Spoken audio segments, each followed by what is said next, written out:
So, Bonnie, welcome to the Frontier House. Thank you so much for being here. You are our second guest for the year.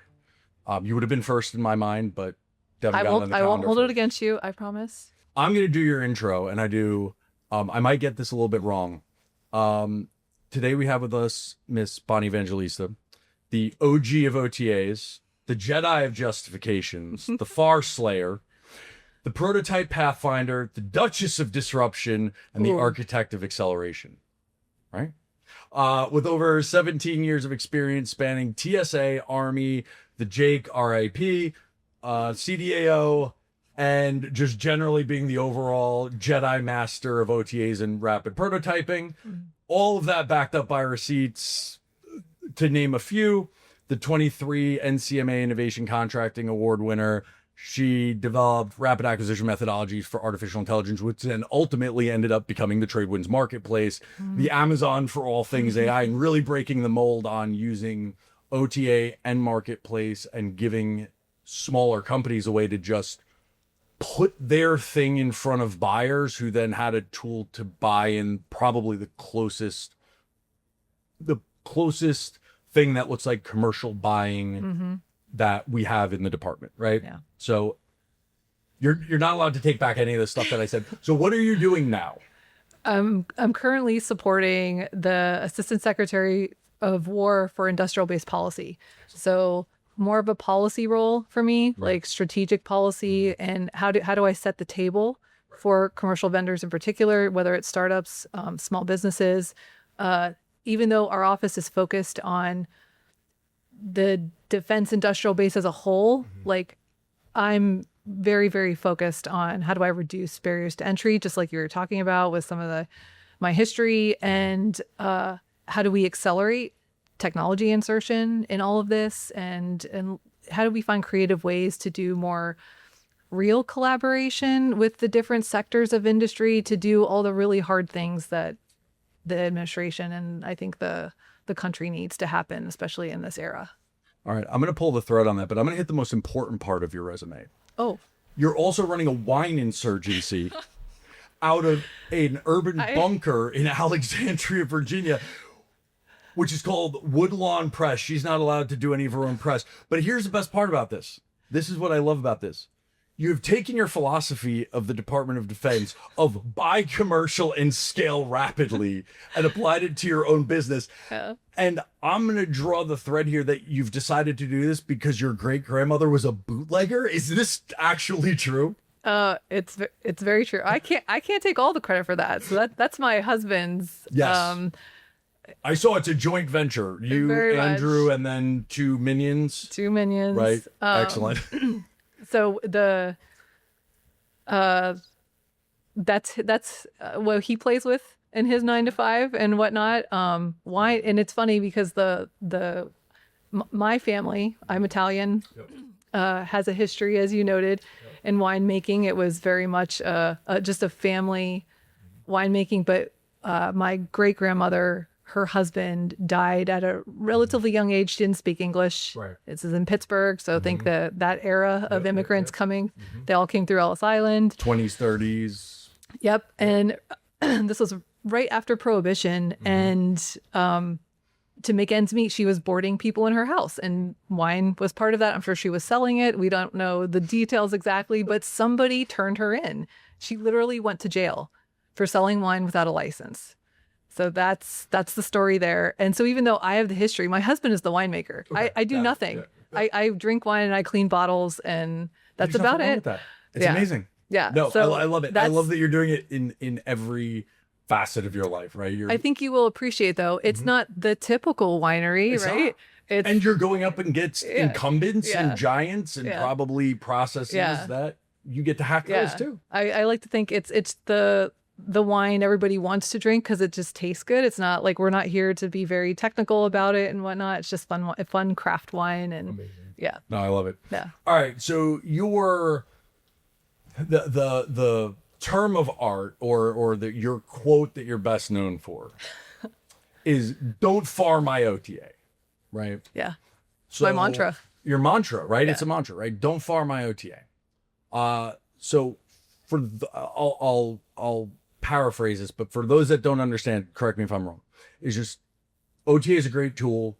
Don't add bureaucracy, right? Don't add other things that make it harder to do because something went wrong one time and now you're like, oh, this doesn't work. We have to add rules because the department's really good at adding rules. Congress is really good at adding rules. I mean, when you have to put out a 3,000 page NDAA every year, you're going to just add rules to things, right? It's keep it clean, keep it fast, right?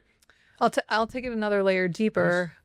It's not just don't add rules and keep it simple, but it's also don't recreate the processes in the current construct where we have lots of rules. Don't recreate those processes in a construct that specifically says you don't have to follow those rules. And Stephanie Wilson, who should be maybe your next guest, I love that, coined the term. Don't borrow my OTA. I became the mouthpiece for it. I love it. Accidentally, because we were in the thick of it, and we saw it over and over again, where we had this really flexible and widely misunderstood authority for unfortunately. And we understood what discretion and how to like kind of navigate in this gray area of where there's not a lot of precedence or there's some precedence, and you think you can push the edges of, get to the edges of that a little bit more. And many times when you did that, that bureaucracy would put that no environment started to really, really become very strong. And it was this cathartic response to like, don't FAR on my OTA. Don't bring these FAR processes that help get to the outcome I'm driving in this non-traditional. Outcome driven, not process driven, right? Yeah. All right. So I would like to say, I mean, I don't work for the administration, obviously, and I'm not in the building anymore, but I feel like I could quantifiably say that no one is FARing on anyone's OTA right now, right? We have, from the NDAA last year, we have expanded CSO authorities. We have higher approval thresholds. We have streamlined processes for follow-on production contracts. Out of the department, we've got executive order for modernizing defense acquisition and spurring innovation. We have directing modern software acquisition to maximize lethality that explicitly directs CSO and OTA for the software acquisition pathway. We have transforming the warfighter acquisition system, which is a big overhaul there. And then we've got updated OTA guidance and the revolutionary FAR overhaul. So I would say at this point, we're seeing adoption of the things that you should take credit for everything on that list, right? I mean, so I would offer we should see more adoption, and it remains to be seen whether we're going to start to see maybe the momentum that all of those things are driving toward. And like you said, that's an impressive list. It is. And that's not all. I mean, that's just in the context of OTA and CSO. We've seen others. And I am still seeing a lot of scenarios, though, where practitioners and the people executing they're still being restricted by something. So this was going to be my last question, because this one tends to be a little stickier. But, I would assume that our viewership is people who are members of Frontier House are people in small businesses that are trying to figure it out, investors that want to be in defense and are trying to figure it out. With all the new changes, the last question I was going to ask you, but we'll just lead with it, is you've said that leadership demands speed while rewarding caution, right? The cost, schedule, and performance moniker of I'll go to jail if I do it that way has been prevalent for a very long time. Even when Ash Carter started kicking this off in 2015, right? It's been an uphill battle. So with all of the documentation we have now and the guidance from the department, if you were talking to a small business, a startup, an investor that has a customer, that has a mission need, that's aligned, good product market fit, the users want it, and they're engaging somebody in the contracting and acquisition core that just doesn't get it, right? There's this concept of managing up, but when managing up is judge, jury, and executioner, how would you suggest to educate or engage somebody that's still risk averse in a day and age where they have all of the top covered to not be? 2 recommendations. Please. 1, lead with empathy. Okay. These people are trying. They're navigating really challenging and volatile operational environments of their own, where again, that navigating that no culture and bureaucracy can be very overwhelming. They're coming out of an era of the DRP, the Deferred Resignation Program. So workforces are shrinking. People are freaking out. So there are lots of things adding pressure that was to an already highly pressurized pot. Right. So just remember, most people are, when they maybe if they're not getting it or they're not where they should be, just don't lead with compassion and empathy. And because when you're offering a potential pathway to them or a solution to them, and you're trying to educate them, you know, coming from a place of curiosity, like, hey, are you aware of this flexibility? You know, does this help you? Is it helpful if I take some of this off your plate and give you a briefing, or, you know, something like that? That's like step number one. Okay. Step number two is if you can identify the emotional barrier of the individual. One of my navigating no tips is story first, data second. Unfortunately, most people, decision makers or action officers, are making emotional decisions, not necessarily data informed decisions. There have been many a time I come into the briefing with all the data points, all the citations, all the memos and DFARS clauses that support the yes, and there's still a no. So there is an emotional barrier. And if you can, and this is where I know everyone kind of couches the relationship building part of the entrepreneur's job. This is maybe a real example of that, where that becomes really important. And if you can understand either what they're afraid of, you know, is it my boss will say no or legal will say no, like I was explaining earlier, or is it something else? Like, I don't want to get a bad performance review, or I am worried I'm going to be frowned upon, or whatever. That's a much more manageable conversation. But one that's not going to be on the surface level. Correct. And it's going to take you time to draw some of that out. Yes. Through more casual conversations or continued engagements, where you're going to see those maybe little shreds of that over time, that then you can say, okay, that's clearly the holdup. Right? Exactly. I had a friend of mine who started a company, and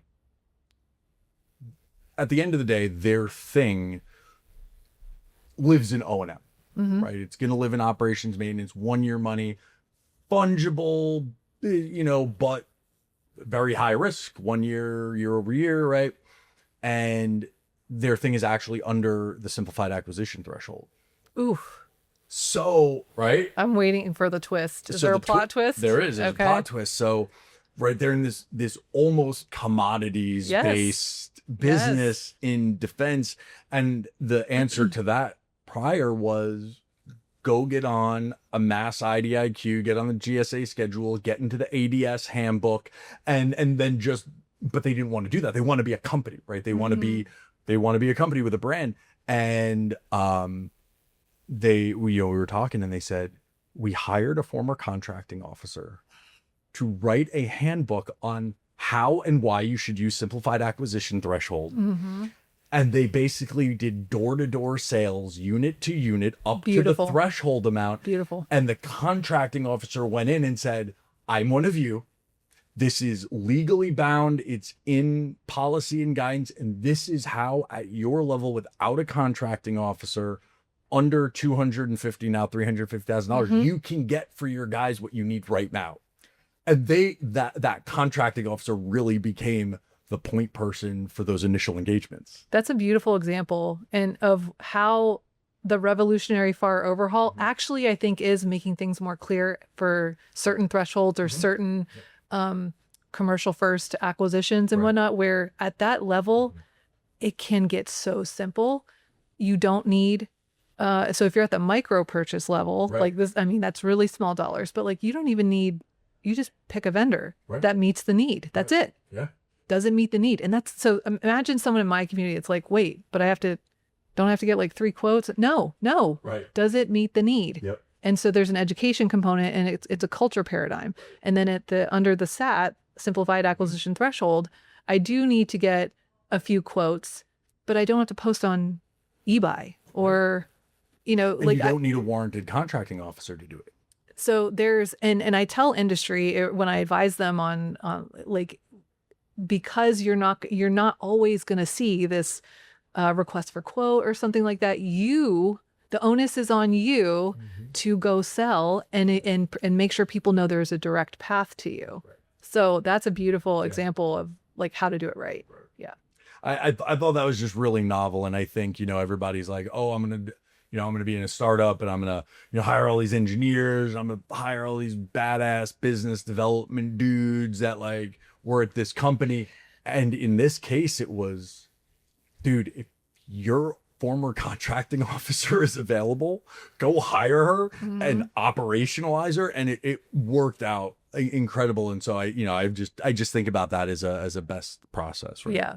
We'll switch to a higher threshold, right? So, if you're in micro purchase land, great. If you're in SAT land, 350, right. those might be your initial product market fit for, say, a software license or something like that. That's easy to get in at a unit level. Right. When we start getting into the M's, right? We're getting into the ones, tens when we did AppFit, right? We're talking about, Devin was here a couple weeks ago and said one of the best parts about AppFit is there's a basement as well as a ceiling, because we want to stay in the low rate initial production world. If we were to go back down into 1 millions, we'd be back in R&D world. We don't really want that. We want to get companies into LRIP. Right. So when you're starting to think about that, there are different, as you mentioned, right? Different high level written determinations, hurdles when you hit these different things. So if your thing is a minimum of 10 million, you're in a different world, right? You're in a different world at 10 million. You're going to be in proc, or you're going to maybe be in, if you're software, now we're talking enterprise level. When you get to that level, I feel like, get back to the AppFit point, is that right at that level, you could end up in endless prototype and endless pilot program world. I love that thinking.